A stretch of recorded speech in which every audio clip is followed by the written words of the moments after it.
നമസ്കാരം. മാതൃശാപം പിതൃശാപം അതിനുള്ള പരിഹാരം. മാതൃദോഷം ഏവർക്കും അറിയാം. ഉന്മാദോ മാതൃദോഷേണ. മാനസികമായിട്ടുള്ള പ്രശ്നങ്ങൾക്കെല്ലാം ഒരു കാരണം മാതൃദോഷമാണ്, മാതൃശാപമാണ്. മാതാവിനെ ദ്വേഷിക്കുക. അതിനെക്കുറിച്ച് ഇനി പറയേണ്ടതില്ല, ഏവർക്കും അറിയാം. പിതൃ എന്നുള്ളൊരു ശബ്ദം നമുക്ക് സുപരിചിതമാണ്. പക്ഷേ പിതൃ എന്ന് കേട്ടാൽ തന്നെ നമ്മുടെ മനസ്സ് പോകുന്നത് മരിച്ച ആൾക്കാരിലേക്കാണ്. ഇപ്പോഴുള്ള ഇല്ലെങ്കിൽ ജീവിച്ചിരിക്കുന്ന അച്ഛനമ്മമാരുടെ ആ ഒരു തോട്ട് പ്രോസസ്സ് അച്ഛനമ്മമാരിലേക്ക് എത്തില്ല. മരിച്ചവരിലേക്കാണ് പിതൃ എന്ന ശബ്ദത്തെ നാം ഗ്രഹിക്കുവാനായിട്ട് ഉപയോഗിക്കുന്നത്. പക്ഷേ പിതൃ എന്ന ശബ്ദം, ആ ശബ്ദത്തിന് ഒരുപാട് അർത്ഥങ്ങളുണ്ട്. ദേവാവായേതേ പിതരഹ എന്ന് പറയുന്നുണ്ട്. മാതാച പിതാച ഇതി പിതരൗ. അപ്പോൾ അമ്മയും അച്ഛനും ആയി, അച്ഛനമ്മമാരായി. പിതൃശബ്ദം കൊണ്ട് നമ്മൾ അച്ഛനമ്മമാരെ ഗ്രഹിക്കണമെന്ന് പറഞ്ഞു. മർത്യാഹ പിതരഹ എന്ന് പറഞ്ഞു. ഏവർക്കും അറിയാം, മർത്യാഹ പിതരഹ. സ്വിഷ്ടകൃതോ വൈ പിതരഹ എന്ന് ശാസ്ത്രത്തിൽ മറ്റൊരു ഭാഗത്ത് പറയുന്നുണ്ട്. എന്നിങ്ങനെ പിതൃശബ്ദത്തിന് ഒരുപാട് അർത്ഥങ്ങളുണ്ട്.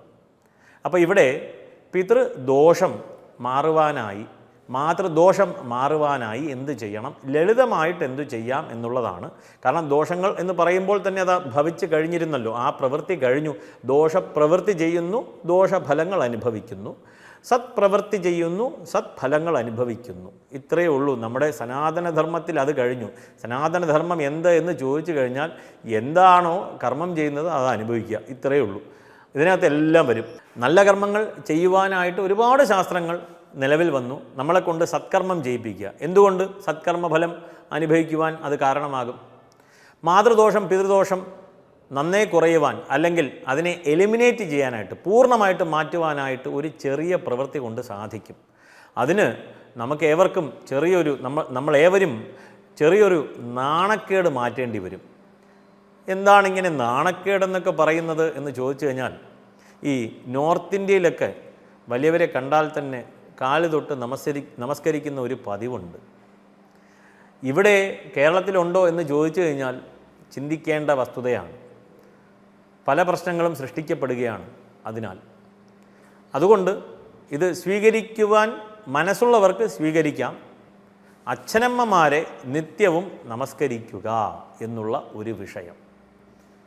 അച്ഛനമ്മമാരെ നിത്യവും നമസ്കരിക്കുക. നമ്മളിൽ ഭവ്യത, വിനയം വളരും. അഹങ്കാരം ഇല്ലാതെയാകും. അവരുടെ അനുഗ്രഹം ലഭിക്കും. തദ്വാര പിതൃശാപം മാതൃശാപം അതിൻ്റെ കാഠിന്യം കുറയും എന്നുള്ളതിൽ തർക്കമില്ല. ഇനി എങ്ങനെയാണത് ശീലിക്കേണ്ടത്?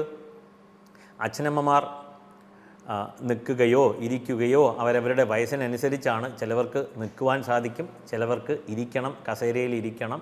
എങ്ങനെയാണെന്ന് വെച്ച് കഴിഞ്ഞാൽ, നാം നമസ്കരിക്കുമ്പോൾ നമ്മുടെ ശിരസ് കിഴക്ക് നോക്കി ഇരിക്കണം, ഇല്ലെങ്കിൽ വടക്ക് നോക്കിയിരിക്കണം.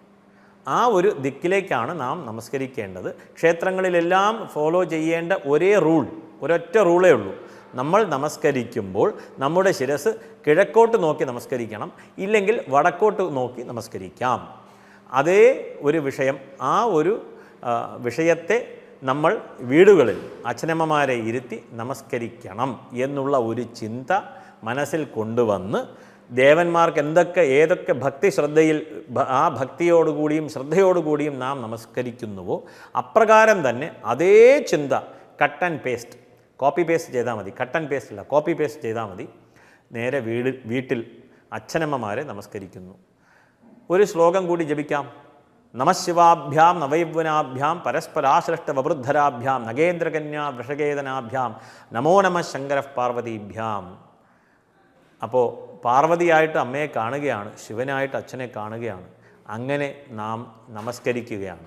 ആദ്യത്തെ ദിവസം ചിലപ്പോൾ അച്ഛനമ്മമാരൊക്കെ ചോദിച്ചു ഇതെന്താണ് പതിവില്ലാതെ എന്ന് പറഞ്ഞ് നമ്മളെ ചീത്ത പറഞ്ഞേക്കാം. അത് കാര്യമാക്കണ്ട. ഒരു 4-5 ദിവസം ഇത് കണ്ടിന്യൂസ് ആകുമ്പം അവരുടെ മനസ്സ് പതിയെ അനുഗ്രഹ കലയിലേക്ക് മാറും. എന്തായാലും അവർ നമുക്ക് വേണ്ടി പ്രാർത്ഥിക്കും. കാരണം നമ്മുടെ ഉയർച്ച കാക്ഷിക്കുന്ന ഭൂമിയിലുള്ള ദൈവങ്ങൾ തന്നെയാണ് അച്ഛനമ്മമാർ.